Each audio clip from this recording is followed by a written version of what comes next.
ഇത് വായിച്ച് ആർക്കെങ്കിലും ദേഷ്യമോ വേദനയോ തോന്നിയെങ്കിൽ അവരോടൊന്നു മാത്രമേ പറയാനുള്ളൂ: കഥയെ കഥയായി മാത്രം കാണുക. കഴിഞ്ഞുപോയ ജീവിതമാണെങ്കിൽ കൂടി ഇപ്പോൾ ഇതിനൊരു പ്രസക്തിയുമില്ല. ഞാൻ അറിയാവുന്ന പലരും പലവട്ടവും പല പല പേരുകളിലൂടെ, അതല്ലെങ്കിൽ യഥാർത്ഥ പേരുകളിലൂടെ തന്നെ ഈ കഥയിലൂടെ കടന്നുപോയിട്ടുണ്ടാവും. ആരെയും വേദനിപ്പിക്കാനോ ആരെയും സന്തോഷിപ്പിക്കാനോ ഞാൻ മുതിരുന്നില്ല. എല്ലാവരോടും എല്ലായ്പ്പോഴും സ്നേഹം മാത്രം. എന്റെ അമ്മയോട്, വീട്ടുകാരോട്, കൂടപ്പിറപ്പുകളോട്, അയൽക്കാരോട്, നാട്ടുകാരോട്, കൂട്ടുകാരോട്, എല്ലാവരോടും നിറഞ്ഞ സ്നേഹം മാത്രം.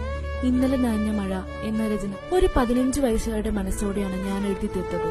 30 വയസ്സുകാരുടെ പക്വതയോടെ ഇന്നലകളിലേക്ക് തിരിഞ്ഞു നോക്കുമ്പോൾ അന്നത്തെ പല വേദനകളെയും പല തെറ്റുകളെയും ഏറെക്കുറെ കൗമാര ചാബല്യമായി തള്ളിക്കളയാനും ഇന്നെനിക്ക് പറ്റുന്നുണ്ട്. ആബിദ കൊടുങ്ങല്ലൂരിന്റെ ഇന്നലെ നനഞ്ഞ മഴ നിങ്ങൾക്കും വായിക്കാം.